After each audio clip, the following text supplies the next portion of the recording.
I get it. Anybody will congratulate me on being here earlier today, huh?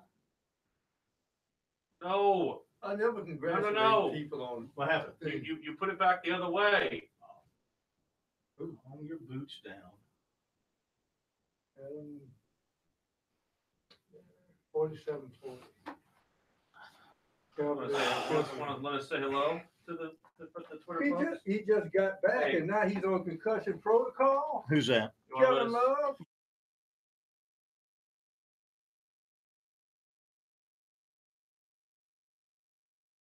That's not good. Hello, Twitter.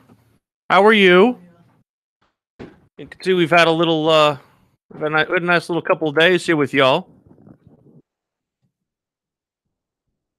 Everything is all right.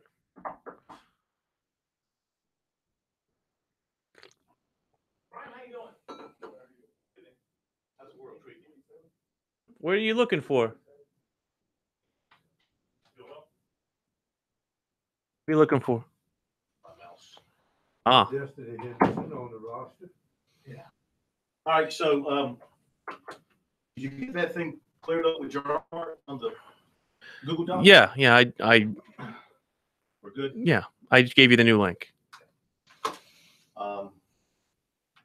So I'm not going to bring up the Twitter thing. Right. At least not here at the start. Let's get into other stuff, start Gamecock football. No, we don't need to bring it up at all. If we get into our Twitter feed and we want to talk about it some, we can do that, but we're not going to make it the focal point unless somebody calls up.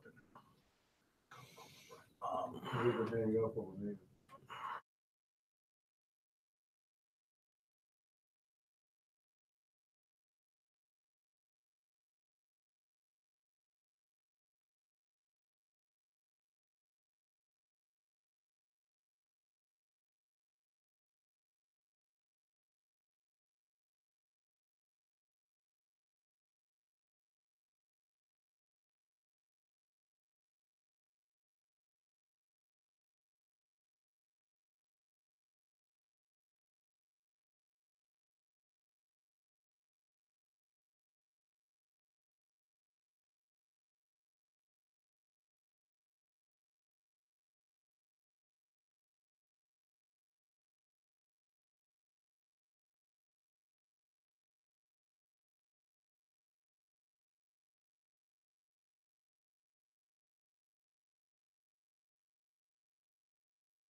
It's time for the final word in sports all across the state.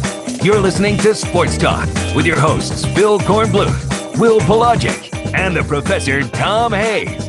You've been waiting all day, so join the show now by calling 800-956-7266. Well, I just think the big thing is the one-run win. I think it shows guys that it can be done. You know, you don't have to let the momentum always go against you. You can turn the tide, and that's been our mindset, is try to turn the momentum, turn the tide in our favor. Even though we had some tough luck there in the first with a crazy base running play, I felt like those guys kind of set the tempo there with the first 3 at-bats of the game. And then, as you could tell after that, we were off and running. And good evening, everybody. Welcome back into Sports Talk, South Carolina Radio Network, here on a Wednesday, a beautiful, beautiful afternoon. Finally, I think Mother Nature knows what time of year it is. She knows that Augusta is next week. Got to get those azaleas in full bloom. I'm seeing them pop up all over the place now, so the timing is just perfect for some good weather. Phil Kornblut, Will Pelagic, Professor Tom Hayes, Brian Leonard, bringing it all together for you from our studios in downtown Columbia. We welcome you into the program, and thank you for tuning over to us from wherever you have been. 800-956-7266 is the phone number. Email talkback at sportstalksc.com and on Twitter at SportsTalkSC. We got a lot of time for your phone calls, along with coverage of USC and Clemson football today. Going to start getting back into some heavy football talk here as spring is about to come to a close for USC with the spring game on Saturday. They will have a couple of more practices next week to wrap it up. Clemson, a practice today. They're done for this week. Pick it back up next week and then have their spring game. They're still a couple of weeks off from their spring game. Yeah, they have a little bit of a different schedule. It's funny. They started on the same day, both South Carolina and Clemson. Gamecocks went a lot more condensed. Of course, their spring break a little bit earlier than Clemson's, and obviously with playing the spring game this Saturday, Will Muschamp citing the desire to be able to get players who get hurt back, or at least get them an extra month of recovery time if they do get hurt during the spring, and having a couple of practices after the spring game also to kind of fine-tune some things and allow that, which I think is a smart move. And at Clemson, as we've talked about, there really isn't a good weekend in this stretch of weeks to hold a spring game, because you have to contend with Easter, Masters Weekend, Heritage Weekend, and all these other things that we have going on around the state. Dabo Swinney has opted for Heritage Weekend, and Will Muschamp is not going to ruin Easter, but he will at least have it on Holy Saturday. I would think that it would be quite intelligent for Mr. Muschamp, if he's going to run this high-speed offense, to save those practices he has at the spring game and do it in the heat, to remind those big linemen that when they play in the fall, it's hot. And if they go in that fast tempo, they're going to be sweating like hogs out there. They're going to have to be leaner. They're going to have to be quicker. And you know what? They still got to come back and start all over again in August after going through a summer of work. So we're going to hear from some Gamecocks tonight. They met with the media today. Some of the players did. This was an off day for them in terms of practice, and Will went over to the stadium and met with some of the players. We'll hear from a couple. And Clemson is practicing as we speak, coming off the field right about now, and we'll see who we get from Clemson. We'll bring that to you as well here on the program tonight. And your phone calls, we got a lot of recruiting for you coming up in a little bit here on Sports Talk. Clemson offers a basketball player out of North Carolina in the 2019 class. A lot of football players are taking visits. USC is lining up to have a really good group of prospects coming in for the spring game on Saturday, so we'll talk all about that as well. And there's news out of USC basketball. 2 more spots opening up on the Gamecock basketball team today. Frank Martin announcing that forward Kadeem Gay and forward Ibrahim Doumbia have asked for and been granted their full release from the Gamecock program.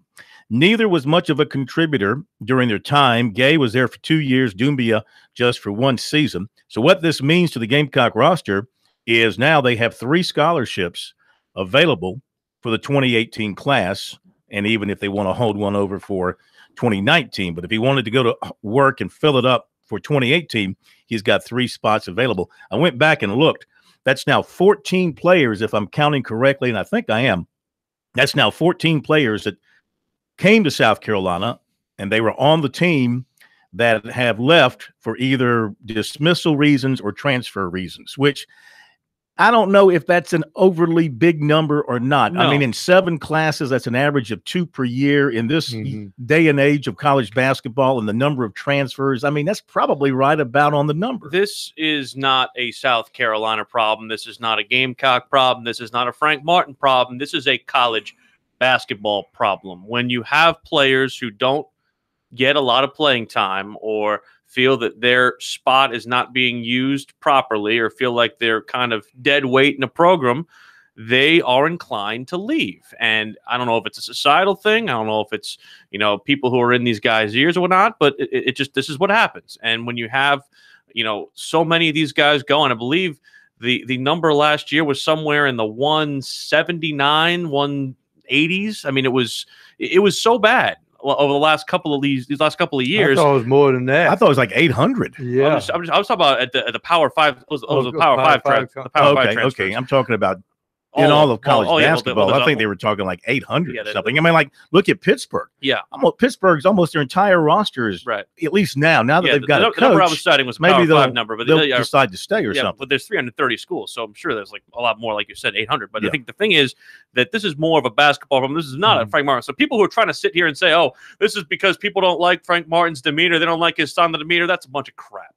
Well, the other thing you got to watch out for is because of the ease of other coaches accepting players, this is something that's been done naturally as far as the regular student body is concerned. There's a reason some of you people who go to major colleges that you go into a freshman class and there's 100 kids in there. Then a year and a half after you've been there and you're lucky to stay and kept your grades up, you don't see many of those people anymore because they've transferred out, or in sad occasions, they just can't afford to continue their education. So what we're seeing in athletics is something we've seen in the regular student body for years. 800-956-7266. Don't forget to follow us on Twitter at SportsTalkSC. And you can catch our Periscope, our live Periscope of Sports Talk now every night on Twitter. Catch it live or catch it in review. And lots of you are doing that. And we thank you for tuning in that way. And if you have a comment or a question that you want to share with us on our live Periscope, feel free to do so. We'll try and answer. For example, we have a viewer who says he's from London. Yes. And he wants us, he says, so you discuss soccer?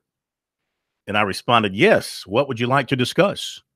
So I'm waiting on his. He wants to talk a little Premier League, a little EPL. I can go there. I'm waiting on a question. Yeah. So we'll discuss soccer here on Sports Talk here in the spring when we got time to do so. Also, of course, if you lose us over the airwaves, you got the Twitter option. You've got our YouTube live feed that is still there, and also on the TuneIn app's a great place to follow us there. If you lose us over your radio station, our Columbia affiliate. The Point Radio does not preempt us. You can always find us there as well. I'm not used to liberal corn wanting to talk soccer. It's not. I'm not used to that. If somebody is watching us on Twitter from London, and they go to the effort to ask a question about soccer, you will ask. I will let you answer it, but we'll certainly. I know nothing about soccer. I've never claimed to know anything about soccer. I do a little bit. Okay, well then you can answer the question. I will take it. Should it come forward. Another note I want to pass along here out of the Southern Conference today. Congratulations. Hey, let's congratulate Mike Ayers, the former Wofford football coach. I thought we weren't supposed to congratulate He's going to the Hall of Fame. Let's congratulate Chalport, the late Chalport, Citadel baseball, former Citadel basketball coach Les Robinson and AD. Les Robinson, AD at NC State, coach at Citadel and East Tennessee State and NC State, and Debbie Southern out of Furman. Women's tennis. Those are among the folks selected for the Southern Conference Hall of Fame. Congratulations. And John Kress going to the National Collegiate Basketball Hall of Fame as well out of College of Charleston. Congratulations to him. That's just dandy. We just want to congratulate anybody else? That's enough congratulations from this end. Is that it? That's all the congratulations I got in me today. But here's my question. Are we going to miss them when they're gone?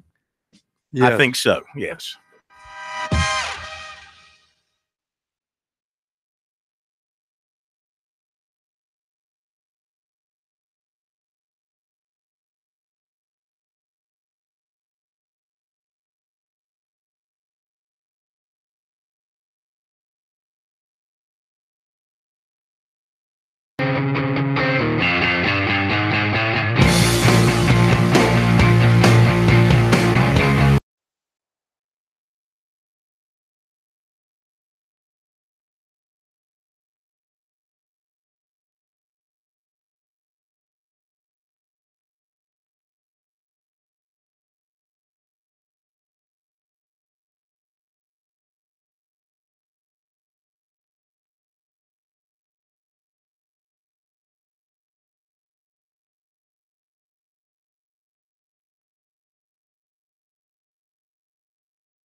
person of the week on our website, SportsTalkSC.com. Who is the South Carolina Basketball Player of the Year? You still have a few more days to vote.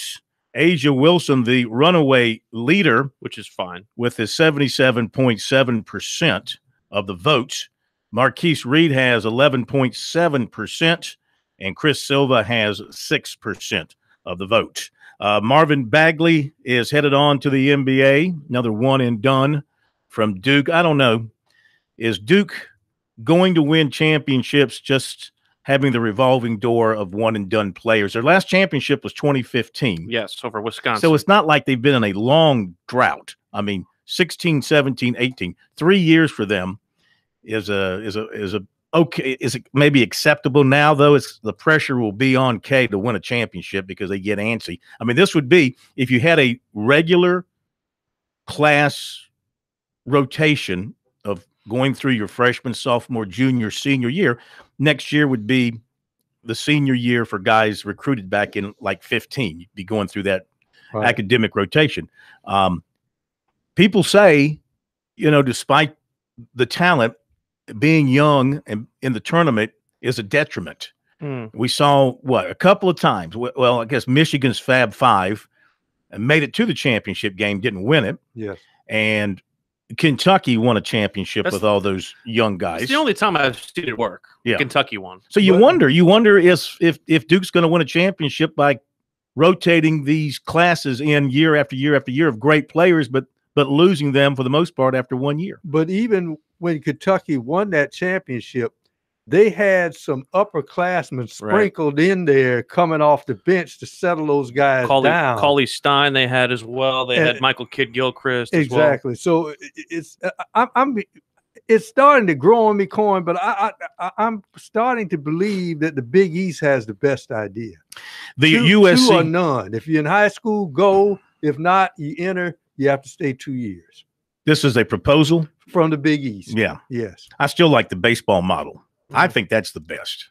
It's the best, but baseball and basketball are different. 2 years I have a basketball player, I think, is all you can ask. The roster for the Gamecocks now, after losing the two players, the Gamecocks have 3 scholarships available. That means they have 11 on their roster right now, but really only 10 that are going to be playing because Brian Bowen has not been approved yet. Yes. So you'll have 2 seniors in Silva and Gravitt, a junior in Coetzer, and then sophomores in Felder, Cudd, Hasse, Beatty, and Minaya.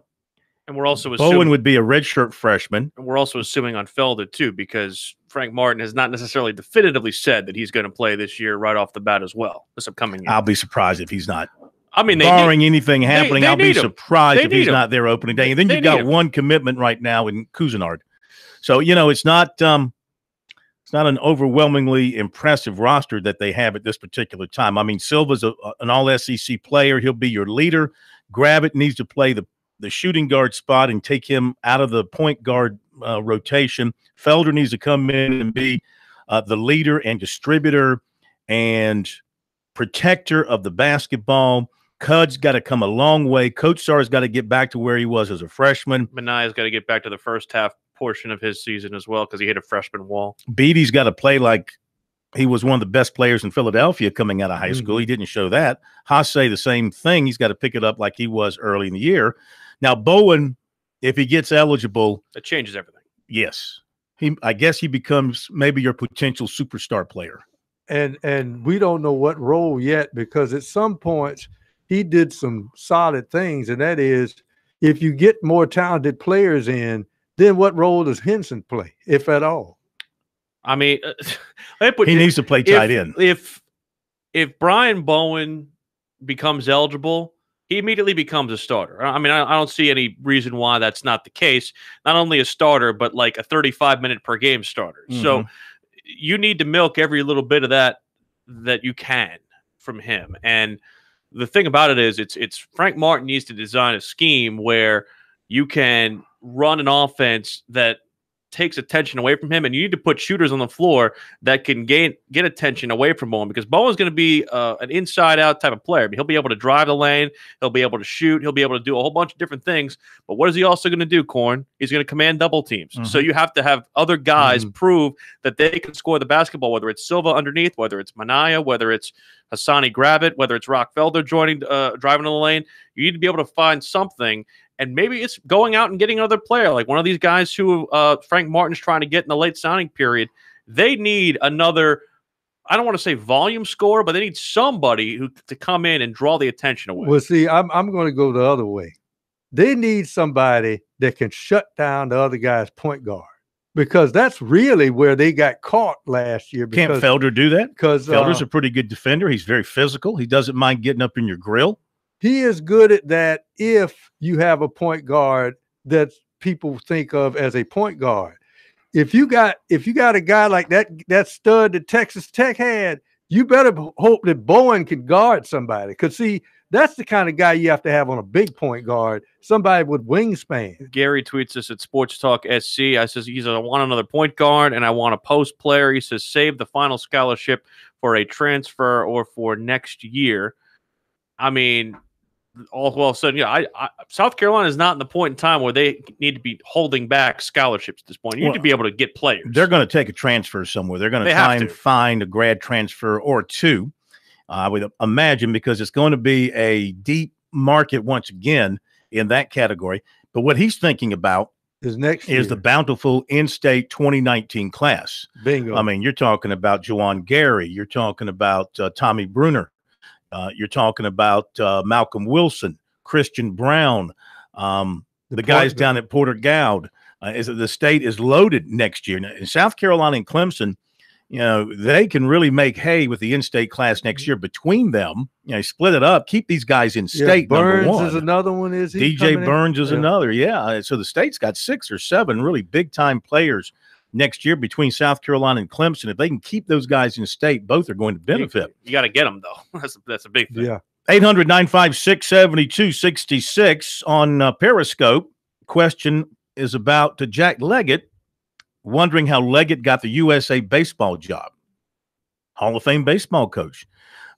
Available, well-connected, still well-respected. Makes perfectly good sense to me. Great teacher of young men. Yeah. Yeah, it makes perfectly good sense to me, and I think we'll have Jack on with us tomorrow night to talk about getting back and putting on the baseball uniform once again and getting on the field and getting in the dugout. I'm happy for him. I'm a little surprised. I think he had a chance to go to Central Florida a couple of seasons ago, decided not to.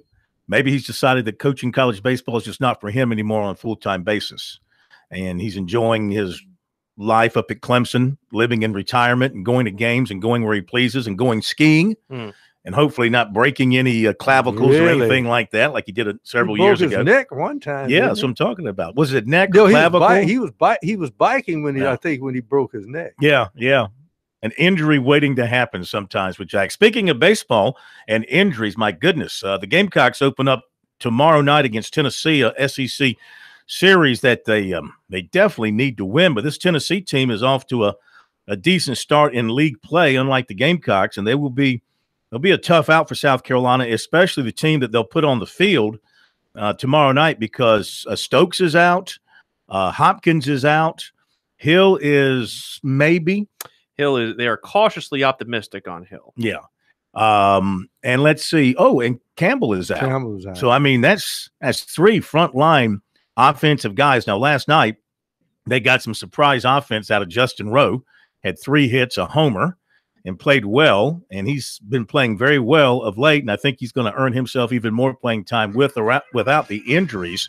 But, Mark Kingston's having to shuffle people all around in his lineup and also in his rotation now while these people are getting healthy. So another big test. Tennessee coming in at 16-9. They've won 3 in a row. And they are 4-2 overall. The Gamecocks, of course, as we've noted here, they haven't won an SEC series since the second series of last year. It's been a long drought for them. Good chance to maybe get one, maybe not a good chance, but a chance to get one this week against Tennessee.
And welcome back into Sports Talk, everybody. South Carolina Radio Network, Wednesday night from downtown Columbia. Glad you are with us, tuned in to South Carolina's most listened to, most followed, most talked about, and when I am talking, most handsome sports talk show. Fake news. For 34 years. 800-956-7266 is the phone number. You can email us, talkback@sportstalksc.com, on Twitter @SportsTalkSC. Recruiting is coming up, plus we're going to hear from USC running back A.J.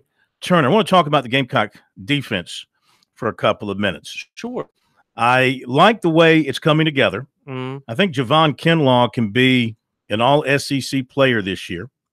The moves they have made, though they are a little bit undersized, they have put some good athletic players into their interior with Kier Thomas and Kobe Smith. Javon Kinlaw, of course, the other tackle with Aaron Thompson. So you got the big, hulking, over-the-nose guy, like a 1 or 2 technique, even a 0 technique. Then you got the quicker guys in Thomas and Smith. The ends, of course, Wanham is proven. He should have a huge year. Sterling's coming on. Is this defensive front comparable to maybe the upper third of the SEC? Maybe let's say upper half, upper third maybe of the SEC? I think that remains to be seen. I think that parts of it can be. You mentioned guys who can play all conference caliber ball. A guy like DJ Wanham, I think, should have been an all SEC player last year because of his ability to rush the passer. But the one thing I am curious about is the fact that while they are getting quicker on the interior of the defensive line, will they be able to, muck it up with the big uglies? I mean, you are losing a very powerful guy who not only could create space but have agility with as much size as he did in a Stallworth. They're losing guys that basically were able to kind of allow the linebackers to make a lot of very big plays. I mean, they lost some very key parts last year. There's no Sky Moore walking through that door. I know T.J. Brunson was one of the leading guys in tackles, but he's going to have to really supplant Sky in a big, big role, and you're going to have to find somebody else who basically supplants TJ's role from last year's team, and you still don't know what you're doing at safety. I mean, I think that's the biggest hole right now on this football team is what happens in the middle of the football field. I'll say this. I'll say this about safeties. Now, Montag's a guy that's played a lot of football for him. Yeah. And he's a good football player. I think he's got to prove more a little bit. I think JT Ebay will be coming in, and he's played a lot of football in his days at Houston. He certainly seems to be a player who can at least give them some quality depth, if not be a starter. The key player, or one, will be getting Jalen Dickerson healthy, because he came in as a freshman at midterm and really impressed them and was working his way into the rotation, and then he got hurt, and he just hasn't been healthy yet. If they can get him healthy, he's going to be a quality safety for them. But you're right. That is a concern, I think, going into the fall, probably the greatest concern, who's going to be at the back line of defense. And the back line at playing the run. This eBay guy looks like he's another linebacker, quite frankly. He looks like he likes to stick his nose in there. One of the things that Spurrier's defense has used, and I think Muschamp has gone to that as well at times, Corn, and that's called, at least in the Spurrier vernacular, was the rabbit package. And that is 4 defensive ends on the line to try to isolate the quicker guy on a guard. And it seems he's going a little bit in that direction. But you could also see Kier Thomas also move out of that position at times and go back to his regular end position as well. But I think their premium as far as getting small on tackles is being able to play the run. That is going to be key to them. Rushing the passer, I think, won't be a problem. No. But I think playing the run on a sustained drive would be difficult. But that also is predicated on the offense, because if this offense is supposed to explode as it should be, you'll be playing with a lead, and now you can take some gambles, which you could not do because every game they played, except for maybe the Clemson game was in, or Georgia, was within 10 points or less. I'm reserving all of my South Carolina offensive predictions and conservatively them up, if that's a word, because we significantly overestimated what the output was going to be at the beginning of the year. You didn't, because you didn't add in the injuries that were going to occur on the offensive line and the Debo. You think Debo Samuel makes them 15 points better offensively last year? Yes, because that whole defensive backfield has to shift on when he goes into motion, and that leaves other guys wide open. Yeah, I think that that took a chunk, especially when you've been game planning all off season, all summer, all camp to feature Debo in your offense. Here's how we're going to get him the ball this way. We're going to, do them on jet sweeps. We're going to run these pass patterns for him. They had a ton of specific ways to get him the ball. Then all of a sudden in game 4, just burn those pages because he's gone. I'm not saying that Debo Samuel's not a talented player. I'm not saying that getting him back is not a significant strength for this offense. There isn't a player in college football that's worth 2 touchdowns per game for their team. Oh, I beg to differ. I don't think that's the case. Yeah. I think that you would find an argument that the great running backs. You take maybe Saquon Barkley is worth 2 touchdowns a game for his team in Penn State. You take away a speedy receiver. You take away. Just take a look. I'm just going to pick one up here. Take away Sammy Watkins from Clemson. Take away the guy from Alabama with all the catches. Yeah. Take away. Oh, you're having trouble, aren't you? No. I'm having trouble coming up with the name because take away Alshon Jeffrey out of USC's offense back then. Take away Marcus Lattimore. Look how, when he went down with his injuries, how it hurt South Carolina's offense. Take away a key player like that, you feel it. But moving ahead to 2018, the spring game on Saturday, first of all, you wonder how much they're going to show because they know it's going to be on television, and that's tape for Georgia in week 2. Even for Coastal Carolina in week 1, it's tape. How much of this fast-paced offense are they going to show? You saw the comment. The ESPN people were in at practice the other day. There was a comment that they were going as fast as the old Oregon teams, the good Oregon teams. So, are they really going to line up and play at that breakneck speed in the spring game? And I guess you should, because that's everything you've been practicing to this point, and that's what the fans want to see. I have 2 philosophies on that. Number one, you run what you run because you want to strike some fear into the hearts of people. You want people to think that you're actually, going to show up this year and be a difference on offense. I'm not saying you go out and you run trick plays and stuff like that, but give people something to think about. What do you want to give?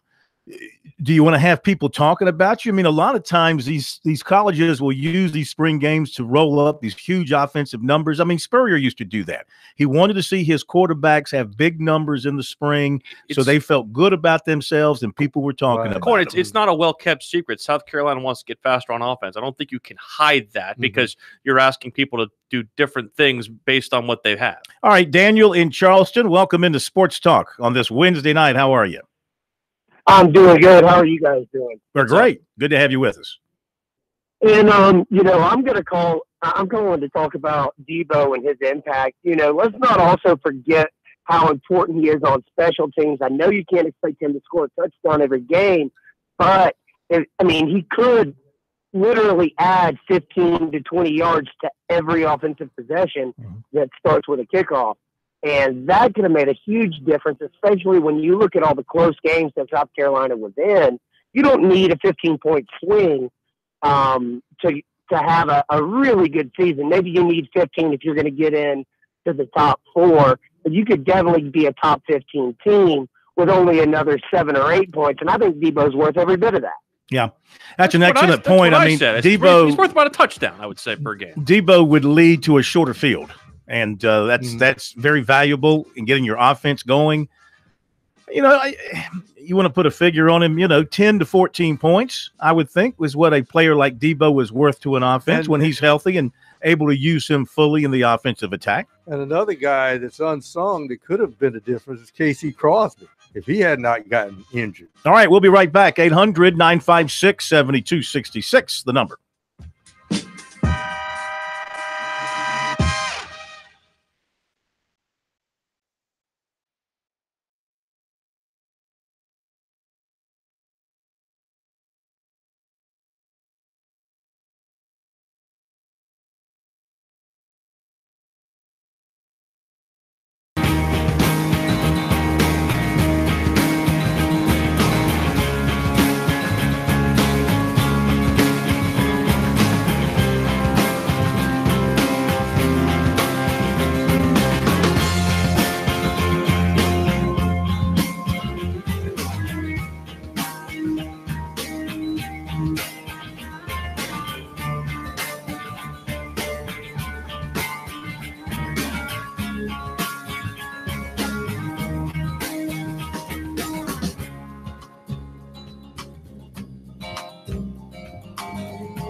Work overtime.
The guys are always checking email.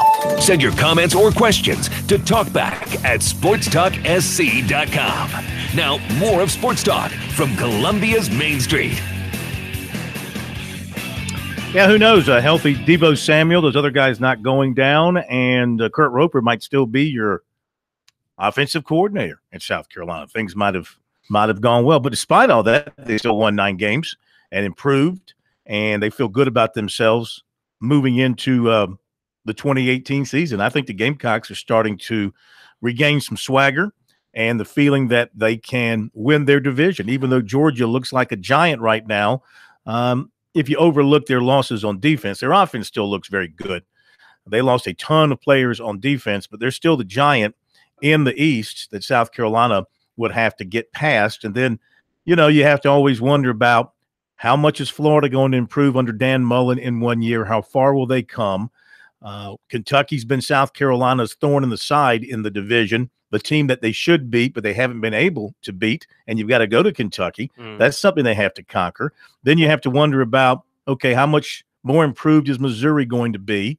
But again, I think there's reason to think South Carolina, if they play to standard and play to expectation, can be a solid second in the division. And getting Georgia at home that second week of the season, the SEC opener, always tough at home. You might pull off that upset. Listen, I don't care what that Kentucky game is this year. I don't care if they play it on the moon. I don't care if they play it in Lexington. You have to beat Kentucky this year. It has to happen this year if you want to have anything happen, because you're going to need something to be able to avenge whatever happens against Georgia. I'm not saying you can't beat Georgia, but if you don't win that game, or if you do win that game, you're probably losing a game you probably should win at that point at the end of the season. You haven't been here long enough to really know what happens with South Carolina, but in those years when they beat Georgia, something else happens. Well, yeah, they start feeling good about themselves. Yes. They think, hey, this is going to be the year. going to win the division, going to go play for the SEC championship, and they end up losing for the to Kentucky. For the record, that thing it's not a South Carolina exclusive thing. It used to happen at Missouri on a regular basis. They would go and compete against a team, and then they would lose to a patsy of some sort. Well, Georgia, as good as they are, they had something special. I don't think you're going to see a team in America anymore have two senior running backs that could dominate a game and just knew how to run. I mean, because sometimes you see those guys just stop on a dime and just let guys go by and they just squeeze through the smallest crack. And they gave Georgia confidence, gave their freshman quarterback confidence that he's got those two guys back there. He turns around now. He's got some talented running backs, but they're not as savvy as those guys he had last year. They're not the veterans, but Swift has proven that he is really, really good. You've got Zamir White coming in. He gets over his injury. He's going to be – he could be like Herschel in terms of his physical presence back there. Elijah Holyfield, they say, has looked really good in off-season training. They've got running backs at Georgia. They're deep at quarterback, always good at tight end, receiver. They recruit really well in the offensive line. The defense for them will be the big question mark because they lost so many good players. They're losing so many good players off that unit. Hey, check out foundersfcu.com. Learn how they can assist you in all of your financial needs. The biggest problem that South Carolina has with Georgia has nothing to do with being on the football field. They got to get some of those players that Georgia is getting in the recruiting battle right now because of the fact that they're not only coming into South Carolina, they're getting everything inside their own state. They're going on to Florida. I mean, Georgia has been hitting home runs in recruiting and getting players. You need to start getting some of those players to stay here. South Carolina is they're an interesting group to watch in recruiting. Now, Muschamp, everything runs through Muschamp in recruiting at South Carolina. He has said so. He offers and he takes the commitments. So anybody that comes in to the South Carolina program, his fingerprints are all over it. So if a player is really good, he gets the credit. And if it's a bust, he gets the blame. They've taken some guys in this class already. And the reason you kind of raise your eyebrows a little bit is because they're guys that you could get later on in the year. Right. They would be there probably for the taking if you still wanted them. Yet, Muschamp has made the decision to take them. He must like them a lot and feels like now's a chance to go ahead and take them and put them in to those roster spots. Now, if they turn out to be really good players, all well and good. If they become guys that just take up roster spots and you had to pass on some other people because of it, then that becomes a problem. They are recruiting in the upper echelon of the Power 5 schools with their offers and with their involvement. Now, can they close in the upper echelon? Can they pull in some of these guys who've got the major Power 5 offers that are also considering South Carolina? That's the big question mark that'll get you over the hump in terms of the talent situation. You need to find a cornerstone player. I'm not saying someone like a Jadeveon Clayton, but you need to find somebody who is going to get people to follow him. And I think that's the sales pitch right now. If you're Will Muschamp and you're looking at 19 and you're looking at 20, you have to basically get in bed with somebody who is a generational type player, and you sell them on the fact that this is going to be your program. You can be an All-American at South Carolina. Well, they've got a chance with the quarterbacks that they're recruiting. Right. I mean, they are in on some really good quarterbacks. I mean, if they get Garrett Schrader, the Ryan Helinski kid out of Connecticut with the really long name, they have got some good quarterbacks. I'm not even going to try. Fumachan. With it not being in front of me, I'm not going to try. Fumachan. That guy, right? Yeah, that guy. Well, you talk about getting good players out of Georgia. Here's the key. And I'll go back, Corn. How'd you remember his name? Because I have a memory like an elephant. He really does.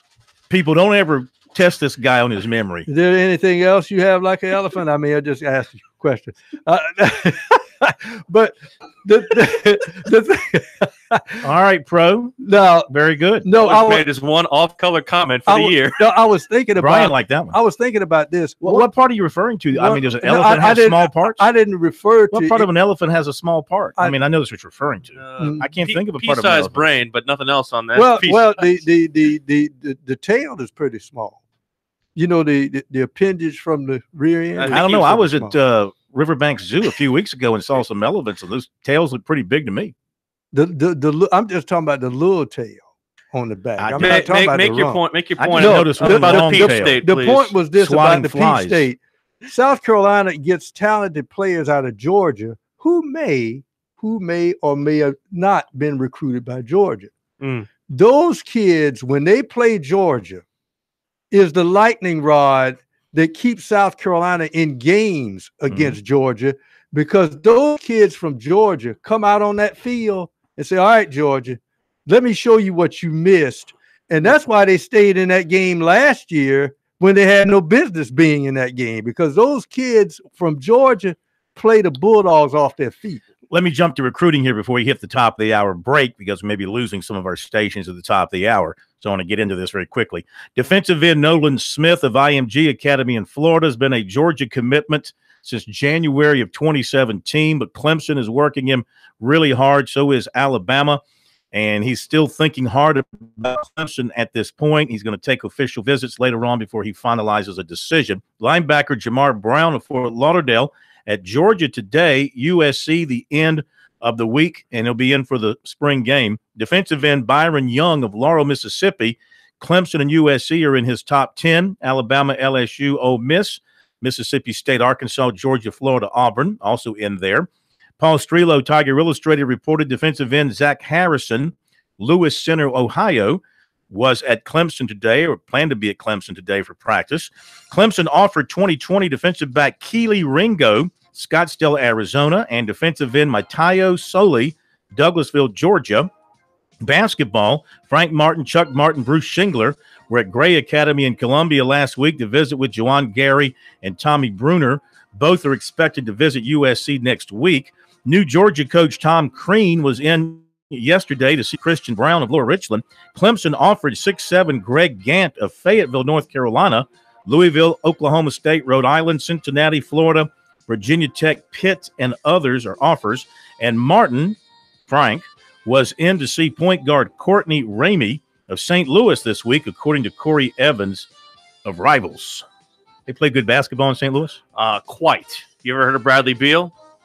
I have. Yeah, he's in the NBA. I don't really like him because he does really well against the Celtics, so you ever heard of he's not a friend. I will not congratulate him. There's plenty others on that having list. a great season. Plenty others on that list. All right, top of the hour. We'll be back.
Round 2 of Sports Talk up next with your hosts Phil Kornbluth, Will Pelagic, and the Professor Tom Hayes. Don't leave us hanging. Join the show, 800-956-7266. Welcome back in, everybody. It is Sports Talk, South Carolina Radio Network from downtown Columbia. Phil Kornbluth, Will Pelagic, Professor Tom Hayes. Brian Leonard behind the bulletproof glass, 800-956-7266. That's our email. And our Twitter is at SportsTalkSC. Our phone, did I say 800? What did I say? 800-956-7266 is our phone number. Our email, talkback@sportstalksc.com. And our Twitter at SportsTalkSC. Speaking of Twitter. And our Periscope, SportsTalkSC as well. Yes. I hope you're watching us on Periscope. If you can't get us over the airwaves or you're catching us on the TuneIn app, or maybe even going to our live feed on YouTube. I was going to say our Twitter feed was very active from last night through today. People wanting to discuss is not exactly the proper term. Opine. Attack. I'm not even sure opine. I think attack is probably a good word. You know, going back to my question tweet. It was a tweet that had a question about a tweet by Columbia television station WIS, in which the person who did the tweet, I don't know who did the tweet, one of their anchors over there jumped on us last night, but now says that she didn't do the tweet. So, I mean, I don't really know who did the tweet, but, the tweet said, "Thank you, Asia. 4 great seasons doesn't seem like enough. Thanks for everything, Asia," with a picture of Asia Wilson over there. And I just asked the question, should a media outlet be singling out a player that it covers, a team that it covers, to thank them for everything, whatever everything covers? Thank you for making us happy. Thank you for helping our team win. I mean, they do, from what I understand from people, they do at WIS refer to the Gamecocks, or at least some folks over there refer to them as our Gamecocks. Yeah. So, I mean, impartiality out the window there from the standpoint of a media outlet. And so this thing has gone last night, Phil. Tough one for our Gamecocks. Well, the point is, we've gone back and forth with a lot of and the thing with the Twitter quote unquote conversation is you can't have a sensible, calm conversation with people. They want to be threatening. They want to say they are unfollowing you. They're not listening anymore, yet they all seem to know what you're saying and what you're tweeting, which is fine. It's a free country. Come and go as you please. I stand by my original question and my follow-up comments that a media outlet steps across the line when it becomes a fan of the team it is covering and the people it is covering, and it shows that fandom, whether it's in a tweet, whether it's over the air in some form or fashion. You step across the line. There's not a journalism professor in America who would look at that tweet by a media company and say that's okay. Not if you're going to live by journalistic standards. Here's the issue here that to me, and I don't mean to get political on this. I'm not going to necessarily make this sound political, but the way that news and sports is consumed these days, people want to be told the news from a viewpoint that is agreeable to them. If they do not have a point of view that is agreeable to them, they will find it and seek it out. So much of that is true in the news business, and it is also bled over into the sports business. The fan media, the officially licensed media of particular schools is now more prevalent than it ever has been. It's become a lot easier to report media out about teams from a fan-based perspective, and it belittles our profession, in my mind, when you have people who try to reach out and basically come at that from a fan perspective. And what we're mad about is when we, who come at this from a very unbiased viewpoint, whether it's at Clemson with the outlets up there that are staunchly, a lot of them staunchly in the back end of Clemson's backyard, staunchly there. So much so that there are people who wear fan gear at Death Valley. That to me is the worst. And when you have tweets like this that WIS puts out, there's no room for that. Now, if you're on your own personal page and you say things like, "Oh, I've enjoyed watching her over the years, I wish her well," and it comes from a news anchor, that's fine.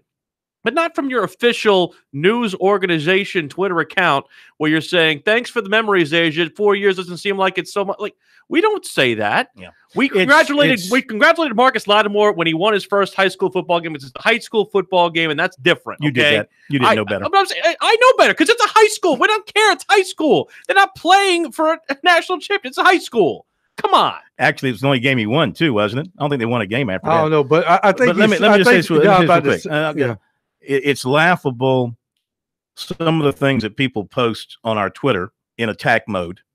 And I understand, because when you're on Twitter and you're hiding behind some made up name, you can say whatever you want to without fear of repercussion. And that's how people are today. That's why I think in our society, not only are people more vicious when it comes to social media and interacting with people, it carries over into their regular life. And I think when they see people in person, they become even more vicious than maybe they have in the past. But it's laughable, some of the stuff that is put on there and some of the accusations that are thrown around, when I simply was making the point. It was my opinion. I didn't point out anything in fact, okay? And things get twisted, and Asia Wilson was never the subject of any of this. It wasn't about her. It was about a media company which holds itself to a high standard, which claims to be the #1 station in Colombia. And my objection to somebody in a position of journalistic integrity going out and basically thanking a player that it has covered for 4 years and longer because she was a local player, but thanking her for like everything. The words say everything. So whatever everything encompasses in their mind, they were thanking her for were they thanking her for helping them with the ratings? Were they thanking her for helping their team, the Gamecocks, win a national championship? Our Gamecocks. So, I mean, what you and you people who were slamming us and me, that's fine. But, do you want your media to be in the back pocket of the people that they cover? Yes. They do. Well, that's why I'm asking that question. Is that what you want? Then if that's what you want, then you're going to pay for it down the road, because all you're going to get is happy news, happy news, happy news.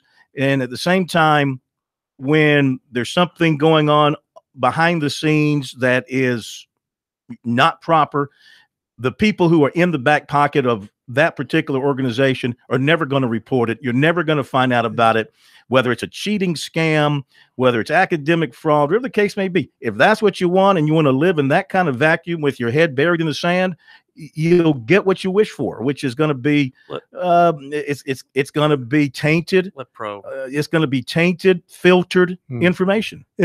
Here's the deal. I'm old enough to know that I can filter through all of this, and it is not a problem indigenous to Columbia, South Carolina. It's a problem that entered into the dynamic when South Carolina entered the Southeastern Conference, because everybody went to everybody else, and boy, there are some cheerleaders around the footprint of the Southeastern Conference, and people in Columbia said, look, we ought to have some people do things like that here, because we can remember when the state newspaper had their guy on, the most hated man in Columbia, and that was eaten up because they went the other direction. Now, the thing about Lattimore is this: every reporter is human. And even if you're a journalist, you can say congratulations to a guy who had millions in front of him, that had his knees torn up, and still at a young age show the maturity to go on with life and do something else and contribute. There is nothing wrong with being a human being and congratulating a guy from getting up off the deck. That's more about his story. It's more about his story. And also, Twitter tough guy, same guy who will come up to you in a restaurant or bar, or me in a restaurant or bar, and want to shake your hand and say, I listen to you every freaking night. I love your show. All right, we'll be right back. Sports Talk, South Carolina Radio Network.